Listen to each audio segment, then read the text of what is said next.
En 1975, Daniel Brinkley estaba hablando por teléfono durante una tormenta eléctrica. Un rayo golpeó la línea telefónica, enviando una andanada de voltios de electricidad a su cabeza y su cuerpo. Su corazón se detuvo y cayó desplomado sobre la cama. Cuando Brinkley revivió en la morgue después de 28 minutos fallecido, despertó con una historia que dejó perplejo al personal. El sonido que escuché fue como un tren de carga entrando en mi oído a la velocidad de la luz. Descargas de electricidad recorrían mi cuerpo y cada célula de mi ser se sentía como si estuviera bañada en el ácido de una batería. Fue como si mis zapatos estuvieran soldados al suelo, de modo que cuando salí disparado por los aires, mis pies se salieron de ellos. Vi el techo frente a mi cara y por un momento no pude imaginar cómo algo podía causar un dolor tan abrasador y sostenerme en sus garras. Lo que debió haber sido una fracción de segundo pareció una hora. De un inmenso dolor, de repente me encontré envuelto por la paz y la tranquilidad. Era un sentimiento que nunca había conocido antes y que no he tenido desde entonces. Era como bañarse en una gloriosa calma. No tenía ni idea de lo que había sucedido, pero incluso en ese momento de paz quería saber dónde estaba. Empecé a mirar a mi alrededor, a rodar en el aire. Debajo de mí estaba mi propio cuerpo, tirado sobre la cama. Mis zapatos echaban humo y el teléfono se derretía en mi mano. Pude ver a Sandy entrar corriendo a la habitación. Se paró sobre la cama y me miró con una expresión de confusión. Tommy apareció en menos de 10 minutos. Sabía que algo andaba mal porque había escuchado la explosión por teléfono. Observé mientras Tommy me abrazaba y maldecía la lentitud de la ambulancia que podíamos escuchar acercándose a lo lejos. Me aproximé hacia ellos. Ahí estábamos Sandy, Tommy y yo, mientras los técnicos médicos me subían a la camilla y me llevaban a la ambulancia. Desde donde flotaba, unos 15 pies por encima de todos, podía ver la lluvia torrencial golpeando mi cara y empapando las espaldas del personal de ambulancia. La perspectiva que tenía era como de una cámara de televisión. Sin pasión ni dolor, vi cómo la persona en la camilla comenzaba a retorcerse y saltar. Miré la ambulancia hacia donde se encontraba mi cadáver. Se estaba formando un túnel, abriéndose como el ojo de un huracán y viniendo hacia mí. De hecho, no me moví en absoluto. Era el túnel quien vino a mí. Hubo un sonido de campanillas mientras el túnel giraba en espiral hacia mi posición. Finalmente, me cubrió por completo. Entonces, ya no había nada que ver. Ni Sandy llorando, ni los asistentes de la ambulancia tratando de reanimar mi cadáver. Tampoco conversaciones desesperadas con el hospital por la radio. Solo aquel túnel que me envolvía por completo. Miré hacia adelante en la oscuridad. Había una luz allá arriba y comencé a moverme hacia ella lo más rápido posible. Me movía sin piernas a gran velocidad. Más adelante, la luz se hizo más brillante hasta que superó la oscuridad y me dejó de pie en un paraíso de luz inmenso. Esta era la luz más brillante que jamás había visto, pero a pesar de ello, no me hacía daño en los ojos en lo más mínimo. A diferencia del dolor que uno puede sentir al caminar hacia la luz del sol desde una habitación oscura, esta luz fue un alivio para mis ojos. Miré a mi derecha y pude ver una forma plateada que aparecía como una silueta a través de la niebla. A medida que se acercaba, comencé a sentir una profunda sensación de amor que abarcaba todos los significados de la palabra. Era como si estuviera viendo a una madre, una amante y mi mejor amiga, pero multiplicados todos por 1000. A medida que este ser de luz se acercaba, estos sentimientos de amor se intensificaron hasta tal punto que se volvieron incluso demasiado placenteros como para poder soportarlos. Ese ser de luz se paró directamente frente a mí. Mientras contemplaba su esencia, podía ver prismas de color, como si estuviera compuesto por miles de diminutos diamantes, cada uno de los cuales emitía los colores del arco iris. Me sentí cómodo en su presencia. Había una familiaridad que me hizo creer que había sentido todos los sentimientos que yo mismo había sentido, desde el momento en que respiré por primera vez hasta aquel instante en el que el rayo atravesó mi cuerpo. Mirando este ser, tuve la sensación de que nadie podría amarme mejor, nadie podría tener más empatía, simpatía, aliento y compasión sin juicio que este ser. El ser de luz me envolvió y mientras lo hacía, comencé a experimentar toda mi vida, sintiendo y viendo todo lo que me había sucedido. Era como si se hubiera reventado una presa y todos los recuerdos almacenados en mi cerebro se desvanecieran. Cuando terminé la revisión de la vida, llegué a un punto de reflexión en el que pude mirar hacia atrás sobre lo que acababa de presenciar y llegar a una conclusión. Estaba avergonzado, me di cuenta de que había llevado una vida muy egoísta y rara vez había ayudado a alguien. Casi nunca sonreía como un acto de amor fraternal, tampoco le di dinero a nadie, ni animé a alguien deprimido que necesitaba un impulso. Mi vida había sido para mí y solo para mí. Me importaban muy poco mis congéneres humanos. Miré al ser de luz y sentí una profunda pena y vergüenza. Esperaba una reprimenda, una especie de sacudida cósmica de mi alma. Había revisado mi vida y lo que había visto se trataba de una persona verdaderamente inútil. Me preguntaba qué merecía yo sino una reprimenda. Mientras miraba al ser de luz, sentí como si me estuviera tocando.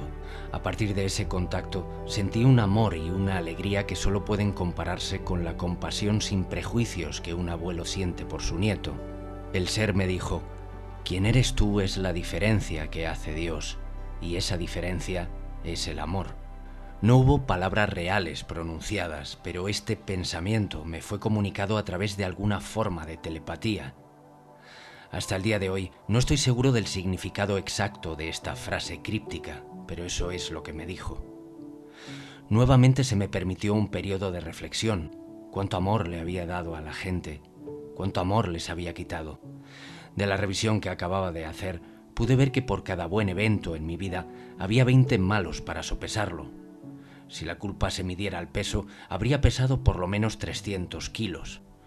A medida que el ser de luz se alejaba, sentí que se quitaba la carga de esta culpa. Había sentido el dolor y la angustia de la reflexión, pero de ahí obtuve el conocimiento que podía usar para corregir mi vida. En ese momento pude escuchar el mensaje del ser en mi cabeza. Era otro mensaje nuevamente, como a través de telepatía. Dijo: «Los humanos son poderosos seres espirituales destinados a crear el bien en la tierra.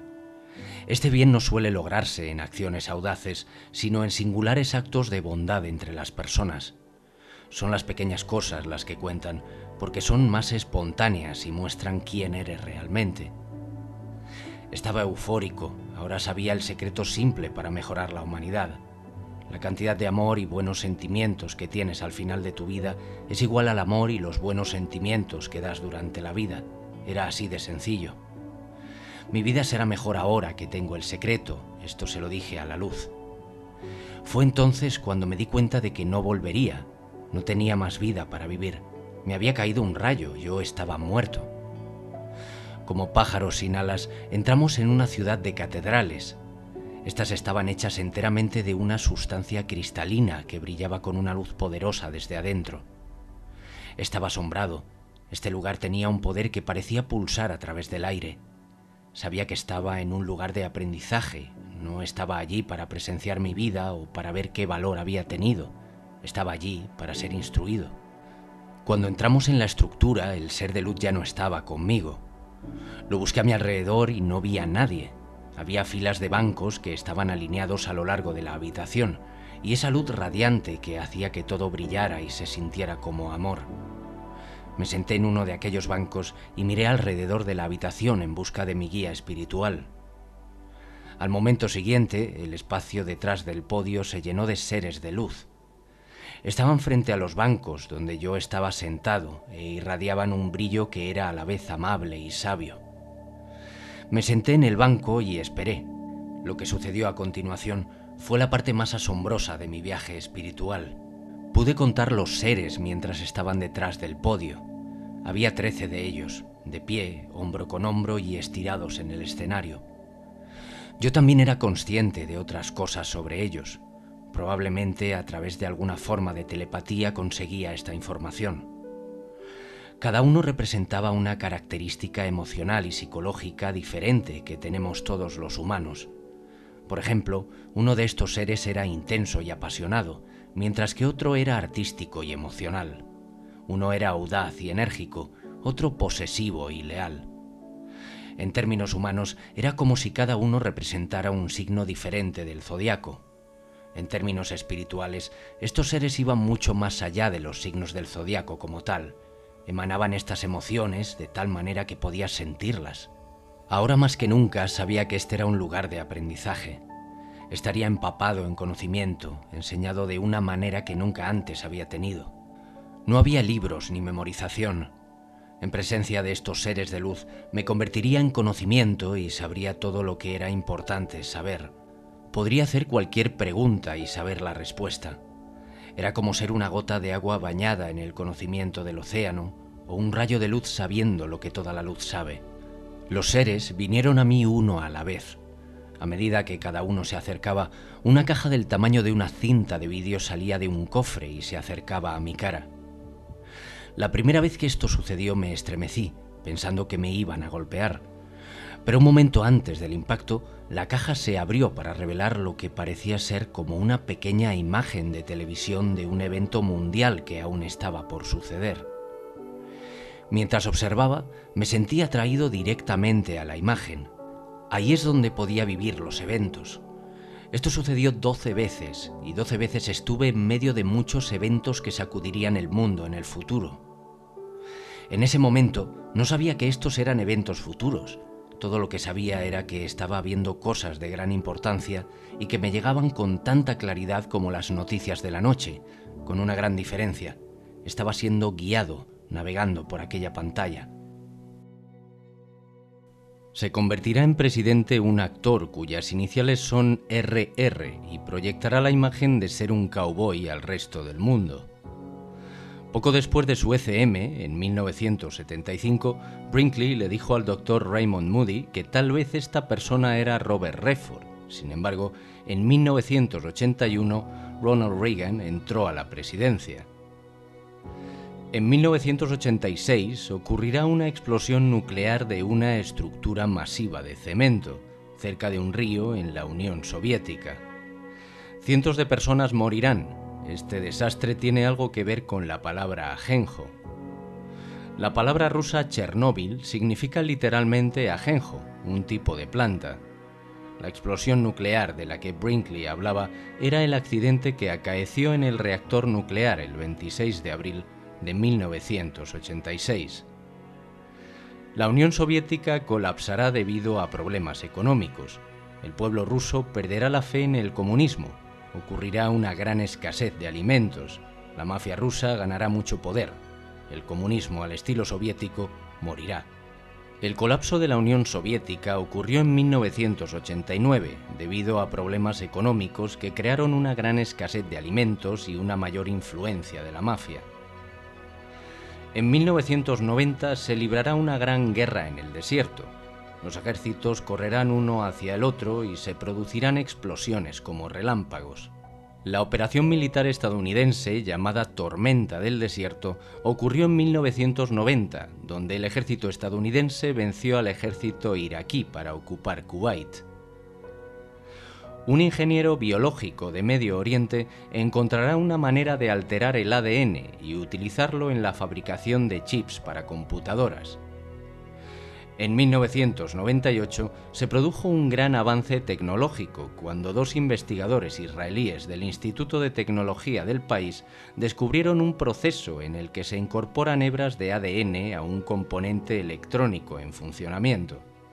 Misiles con ojivas químicas ocuparán el desierto de Oriente Medio. Habrá temor mundial por las intenciones de las naciones árabes que las tienen. En el área de Medio Oriente, la ira y el odio llegarán a un punto de ebullición. La religión jugará un papel importante en estos problemas, al igual que en la economía.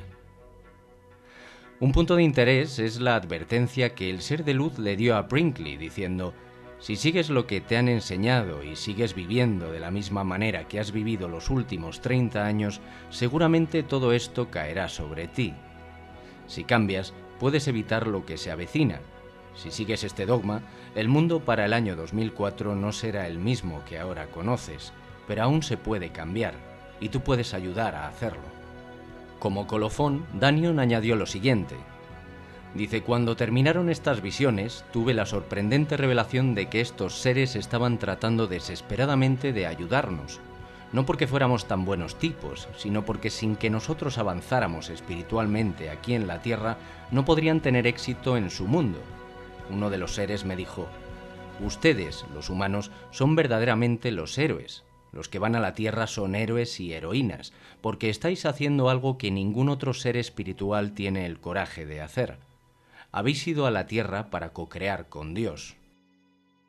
Te recordamos que puedes contarnos tu experiencia en el enlace de la descripción.